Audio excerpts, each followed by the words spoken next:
Di dalam Roma pasal yang kedua, ayat yang pertama hingga ayat yang ke-10, tapi kita baca 10 ayat bergantian ya.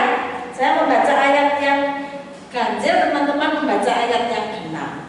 Hukuman Allah atas semua orang. Karena itu hai manusia, siapapun juga engkau yang menghakimi orang lain, engkau sendiri tidak bebas dari salah. Sebab dalam menghakimi orang lain, engkau menghakimi dirimu sendiri. Karena engkau yang menghakimi orang lain melakukan hal-hal yang sama. Karena kita tahu bahwa hukuman Allah masuk secara jujur atas mereka yang berbuat demikian. Dan engkau, hai manusia, engkau yang menghakimi mereka yang berbuat demikian, sedangkan engkau sendiri melakukannya juga. Adakah engkau sangka bahwa engkau akan luput dari hukuman Allah? Maka engkau menganggap seperti kekayaan kemurahannya, kesabarannya, dan kemurahan hatinya. Tidakkah engkau tahu bahwa maksud Tuhan Allah ialah menunjukkan kepada perbuatan? Tetapi oleh kekerasan hatimu yang tidak mau bertobat, engkau menimbun murka atas dirimu sendiri pada hari waktu mana murka dan hukuman Allah yang adil akan dinyatakan. Ia akan membalas setiap orang menurut perbuatannya, yaitu hidup kekal kepada mereka yang dengan tekun berbuat baik, mencari kemuliaan, kehormatan, dan ketidakbinasaan. tetapi mereka yang geram pada mereka yang mencari kepentingan sendiri, yang tidak taat pada kebenaran, melainkan taat pada kelakuan. Penderitaan dan kesesakan akan menimpa setiap orang yang hidup yang berbuat jahat, pertama-tama orang Yahudi dan juga orang Yunani. Tetapi kemuliaan, kehormatan, dan damai sejahtera akan diperoleh semua orang yang berbuat baik, pertama-tama orang Yahudi dan juga orang Yunani. Sebab Allah tidak memandang. Amin. Nah, teman-teman yang dikasihi Tuhan, berbicara tentang pertobatan. Kalian sudah bertobat belum? Kayaknya ya. Nah, pertobatan atau dalam Yunaninya metanoia. Ada yang pernah dengar toko buku Kristen metanoia? Kalau jalan-jalan di Surabaya ada, Malang sudah tutup mungkin begitu. Tidak tahu Malang masih buka kok. Sudah tutup begitu ya. Itu ada toko buku Kristen namanya metanoia. Ya kalian ingat saja pertobatan gitu ya artinya. Nah, pertobatan itu bicara tentang perasaan bersalah, menyesal, tetapi ada yang namanya perubahan keputusan. Bersalah, merasa bersalah, menyesal gitu ya. Lalu ada perubahan. Nah, itu dikatakan bertobat ya, bertobat. Bertobat itu tobat. Itu ada istilah sekarang itu ada singkatan dari tobat itu yang kepanjangannya tobat, tomat, kepanjangannya tobat tapi nanti mat begitu loh. Jadi tidak betul-betul bertobat begitu ya. Nah, pertobatan itu meliputi yang pertama perasaan apa? Bersalah dan mengakui kalau diri ini bersalah dan berdosa ya, bersalah dan berdosa. Nah, perasaan kita, perasaan manusia yang bersalah karena telah berbuat dosa dan melawan Allah. Kita ini seringkali melawan Allah. Kita tahu kehendak Allah, kita tahu firman, kita dengar, tapi kita tidak pedulikan, malah kita melakukan yang bertentangan dengan firman Allah yang sudah pernah kita dengar, yang sudah pernah kita pelajari bersama-sama atau kita pelajari sendiri pribadi begitu ya. Nah, teman-teman yang dikasih Tuhan, kita ini melawan. Kelihatannya kita tidak seperti melawan siapa-siapa begitu loh ya. Tapi ternyata kita sudah melawan, kita sudah melanggar kehendak Allah atau firman Allah ya. Dan kita merasa bersalah, kita merasa berdosa karena sudah melanggar dan melawan Allah. Nah, Stephen Tom, ini omnya Kak Salah, begitu ya. Betul ya. Nah, pendeta Stephen Tom itu mengatakan seperti ini: manusia itu makhluk yang dicipta oleh Allah. Manusia itu terbatas dan manusia itu terpolusi oleh dosa. Jadi kita, saya dan kalian ini adalah diciptakan oleh Allah. Diciptakan oleh Allah loh ya. Sekalipun kejadian kita, kalau kalian sudah belajar proses reproduksi, karena perjumpaan antara selnya bapak dan selnya ibu begitu ya. Tapi tanpa ada kuasa Allah, tidak mungkin sel-sel itu ada dan berjumpa jadi kita, jadi kalian. Ya, itu semua karena ada dalam rancangan dan karyanya Allah. Jadi kita ini dicipta oleh Allah. Kemudian kita ini terbatas. Kita ini terbatas. Ya, berlari sejauh apapun kita pasti akan ada rasa apa? Lelah. Pasti ada. Karena memang fisik kita terbatas. Ya, nafas kita pun akan tersenggal-senggal karena apa? Terbatas kita. Ya, mau pinter seperti apapun pasti akan ada kelemahannya juga. Ya, nah karena itu kita ini terbatas. Kita dicipta, kita terbatas. Ingat loh ya, kita diciptakan oleh Allah dan kita ini terbatas. Jangan lupa ya. Terus yang terakhir, kita ini ternyata terpolusi oleh dosa. Dosa keturunan dari nenek moyang kita Adam dan Hawa, dan juga dosa yang apa? Kita perbuat hari-hari. Ya, kita ini sudah terpolusi oleh yang namanya dosa. Ya, kita lihat di Mazmur pasal yang ke-8 ayat yang ke-4 dan ayat sampai ayat yang ke-6.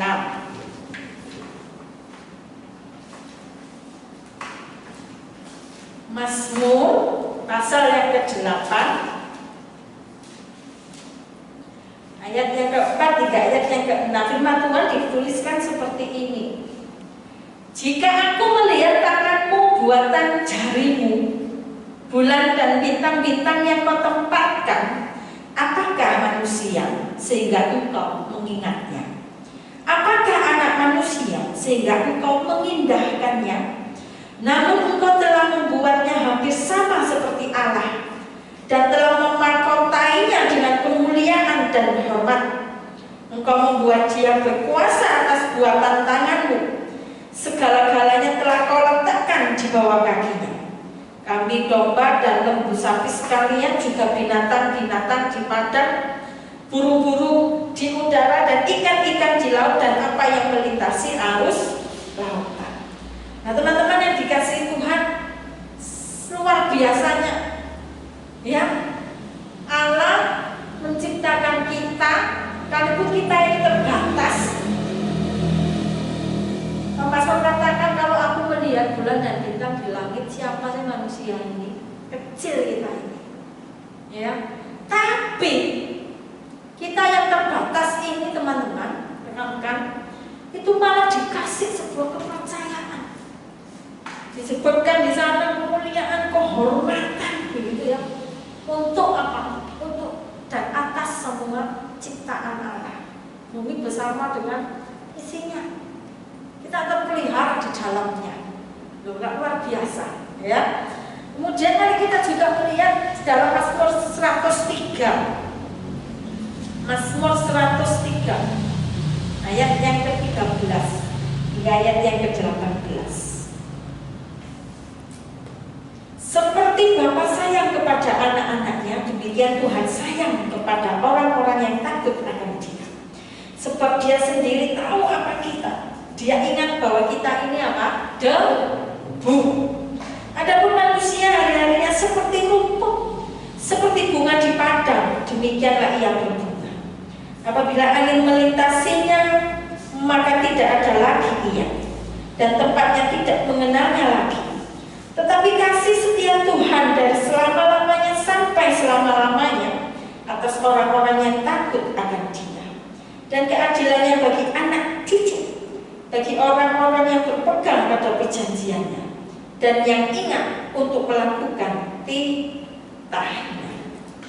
Nah, di sini diungkapkan oleh pemazmur, teman-teman, oleh Daud, bahwa kita yang debu ini, kita yang dicipta, kita yang terbatas ini, teman-teman yang dikasihi Tuhan, yang dikatakan seperti uap, sebentar terlihat, sebentar hilang, seperti rumput, sebentar kelihatan tumbuh hijau indah, lalu tidak lama juga ia akan punah, begitu ya, loyo dan sebagainya punah. Nah, tetapi kita yang seperti debu ini, yang lemah dan terbatas ini, ternyata Tuhan Allah itu ya menunjukkan kasih-Nya kepada kita, menunjukkan pemeliharaannya kepada kita, memberikan kepercayaan yang indah, yang baik kepada kita. Atas apa? Atas alam dan isinya, ya, dipercayakan kepada kita. Seperti Adam dan Hawa itu dipercayakan Taman Eden, binatang, tumbuh-tumbuhan, ya, Adam dan Hawa yang ada di dalamnya, yang menikmati, yang memelihara, begitu, yang kasih nama, gitu ya. Lainnya, yang kakinya 4, yang merayap, ada bisa buaya, ada bisa komodo, ada bisa kadal, macam-macam, begitu ya, luar biasa, ya. Nah, teman-teman yang dikasih Tuhan, kita yang debu, yang sederhana, yang lemah, yang terbatas ini diperhatikan sedemikian rupa oleh Allah. Kita ini diperhatikan sedemikian rupa, ya, oleh Allah. Nah, teman-teman yang dikasih Tuhan, jika firman Tuhan kita dengar, diberitakan dan kita dengar, lalu menegur kita, lalu mengoreksi diri kita, mungkin kita katakan tersinggung, gitu ya. Tapi tersinggungnya kita itu baik, dikoreksinya kita itu baik, supaya apa, teman-teman yang dikasihi Tuhan? Kita mengakui kalau kita sudah bersalah, kita yang lemah, kita terbatas, tapi kita ini dipelihara oleh Allah, kita ini merasakan dikasihi oleh Allah, tapi kita masih juga melakukan yang namanya kesalahan-kesalahan, melawan Allah, melanggar Allah, perintah Allah, begitu ya. Tapi kita masih dikoreksi loh, kita masih disinggung loh oleh firman, kita masih dicelitkan, dibukakan mata hati kita. Hai, ya, engkau sudah tidak terkontrol emosi. Hai, engkau sudah melawan orang tua. Hai, engkau sudah menyakiti ini. Dikoreksinya kita, itu bagian dari apa? Dari Allah masih mengasihi kita yang rumahnya debu ini, ya. Itu bagian daripada Allah masih mengasihi kita.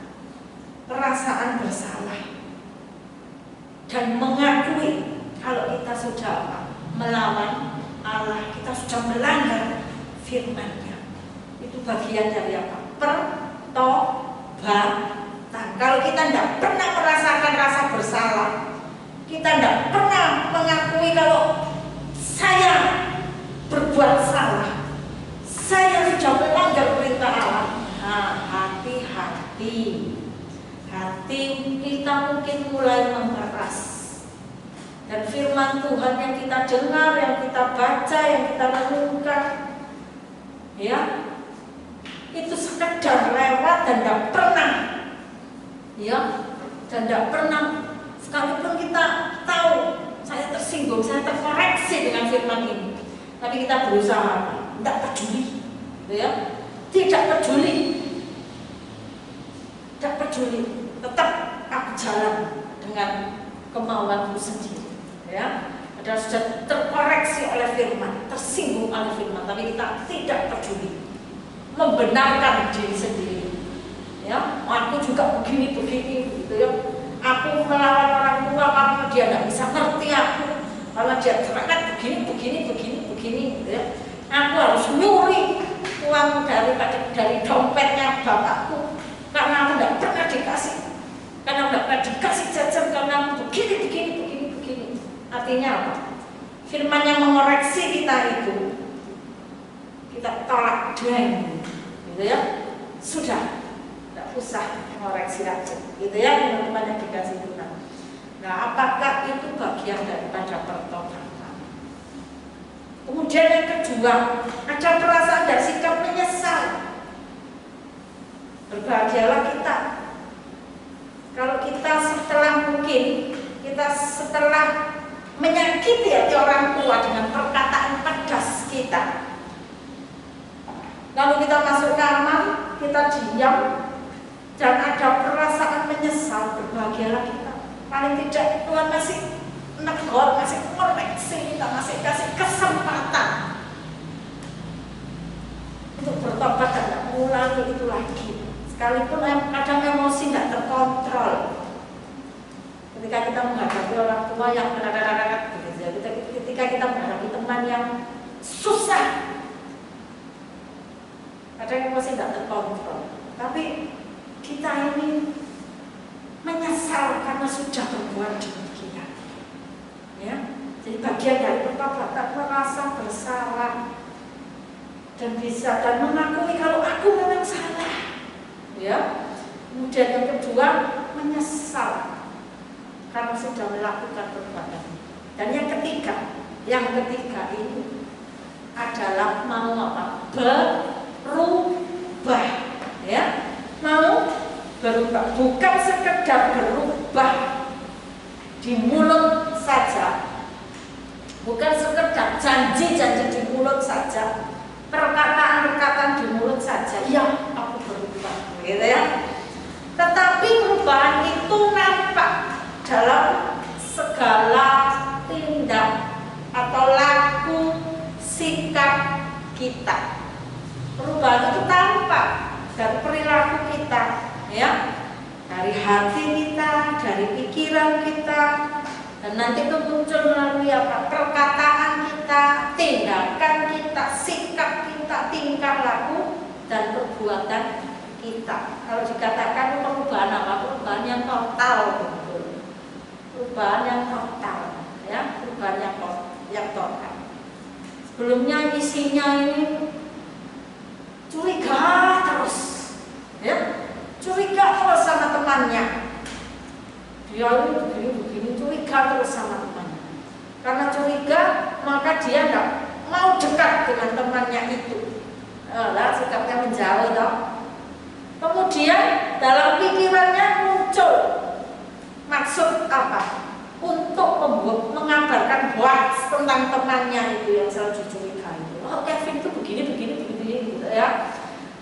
Nah, serentetan peristiwa yang yang menjadi-jadi akhirnya. Nah, ya, tidak pernah ada yang namanya perubahan. Ya, tidak pernah ada yang namanya perubahan. Apakah itu dikatakan bertobat? Tidak pernah ada perubahan yang dirinya bisa menikmati atau dirinya bisa melihat perubahan. Juga orang lain bisa merasakan perubahan daripada kita, ya, dalam pertobatan. Nah, teman-teman yang dikasihi Tuhan, mari kita lihat, baca bersama di Matius pasal 3 ayat yang ke-8. Matius pasal yang ke-3 ayat yang ke-8. Kita baca bersama-sama Matius 3 ayat 8 ini, ya. 2, 3. Jadi hasilkanlah buah yang sesuai dengan pertobatanmu. Pertobatan itu ada buahnya, ada hasilnya, yaitu apa? Ya, perubahan tingkah laku, perubahan cara berpikir lagi. Kalau dulu mesum terus begitu ya. Lihat lawan jenis lewat terus pikirannya enggak karu-karuan, terus mulutnya siul begitu ya. Nah, perubahan bukan yang kotor lagi dalam pikiran ini. Bukan yang menggoda genit-genit lagi gitu ya, perubahan itu. Artinya juga dia akan menghargai bahwa yang lewat itu pun ciptaan Allah yang juga harus dilindungi, ya, karena lawan jenis daripada kita yang laki-laki mungkin begitu, ya. Nah teman-teman, perubahan itu ada hasilnya, ada buahnya. Orang lain akan melihat perubahan kita, ya. Kemudian mari kita juga baca di dalam Roma pasal yang ke-12 ayat yang kedua. Roma pasal 12 ayat yang kedua, kita baca bersama-sama lagi. 2, 3. Janganlah kamu menjadi serupa dengan dunia ini, tetapi berubahlah oleh pembaharuan budimu, sehingga kamu dapat membedakan manakah kehendak Allah, apa yang baik, yang berkenan kepada Allah, dan yang sempurna. Berubahlah oleh pembaharuan budimu. Ya, kita sudah tahu, kita sudah dengar, kita sudah belajar. Dengarnya, belajarnya, tahunya juga sudah berulang-ulang tentang apa firman itu. Tapi harusnya firman itu mempengaruhi cara berpikir kita, mempengaruhi kita, gitu ya. Kalau tidak pernah firman itu nempel kepada kita, nempel kepada kita. Lalu apa bedanya kita dengan baca, dengan dengar, apa namanya, berita sekilas lewat sudah dikasih tanya apa yang tadi didengar tidak tahu, apa yang harus kamu lakukan tidak tahu, gitu ya. Padahal beritanya katakan hati-hati, curah hujan tinggi, jangan main dekat sungai atau pantai, potensi tsunami. Kita dengar, kita lihat, tapi kita tidak pernah peduli berita itu. Wah, ngeyel, pamit ke orang tuanya tidak diizinkan, lari dari rumah, ya, berangkat nekat sendiri. Kalau sudah gulung yang namanya tsunami begitu, menyesal sudah. Jadi firman Tuhan jangan diperlakukan seperti itu. Firman Tuhan yang kita dengar, yang kita renungkan sendiri, itu harusnya meresap, ya, meresap dalam hati dan pikiran kita, terngiang-ngiang begitu. Lalu ketika kita ada dalam hidup kita, hari lepas hari, keluar dari rumah kita, keluar dari kamar setelah kita renungkan, harusnya itu kan mempengaruhi kita. Kita bertindak, kita ketemu orang tua, kita ketemu mungkin siapa di luar sana, ya, kita kena masalah apa di luar sana. Nah, firman Tuhan itu yang akan menolong kita. Nah, karena itu dibaharui oleh pembaharuan budi kita, yaitu firman, ya, oleh firman. Hati, pikiran itu dibaharui oleh firman Tuhan, ya. Biarlah firman itu bukan sekedar lewat begitu saja, setelah itu tidak tahu sudah, tidak ada pengaruhnya apa-apa dalam hidup kita. Nah, maka itu yang dikatakan berubah. Apakah itu yang dikatakan hasil dari pertobatan? Kalau kita tidak pernah berubah total, ya. Nah teman-teman, karena itu kalau hari ini setan itu di kepanjangannya minta selamat tanpa pertobatan, selamat yang dari mana? Dan tadi yang kita baca bersama-sama, baik Roma maupun Matius itu, biarlah ada yang namanya dampak, ada yang namanya hasil dari pertobatan kita, ya, yaitu pembaharuan akal budi ini oleh firman. Karena itu teman-teman introspeksi diri. Sudahkah betul-betul sungguh-sungguh saya ini bertobat? Sudahkah sungguh-sungguh saya ini mengakui kalau saya ini manusia berdosa, manusia bersalah di hadapan Allah, begitu ya? Lalu sudahkah sungguh-sungguh penyesalan-penyesalanmu itu penyesalan yang betul-betul, bukan yang sekedar menyesal, tapi besok sudah lupa dan lusa sudah melakukannya lagi kesalahan yang sama. Kemudian sudahkah firman itu memperbarui akal budi kita sehingga ada perubahan dalam diri kita.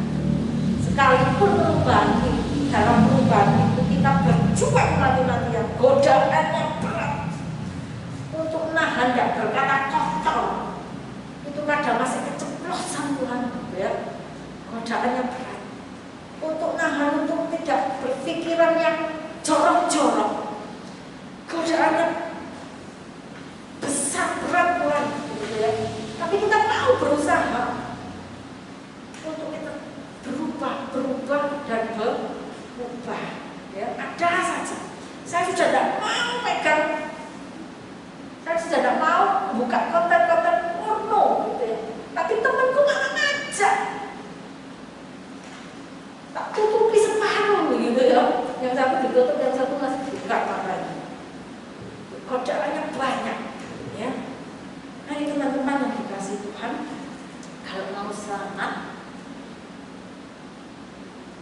berbuah, ya. Jangan kayak singkatan setan tadi, minta selamat tanpa pertobatan, ya. Minta selamat maunya yang enak, tapi tidak mau bertobat, ya. Minta selamat tanpa pertobatan. Koreksi diri kita, sudahkah ada perubahan dalam diriku setelah aku belajar dengan, gitu ya, dekat bahkan dengan firman Tuhan. Adakah perubahan dalam diriku? Dijawab pribadi lepas pribadi, ya. Dijawab sendiri. Nah, firman Tuhan itu menolong, mengoreksi, menegur kita, sebab itu adalah baik bagi kita. Mari kita berdoa.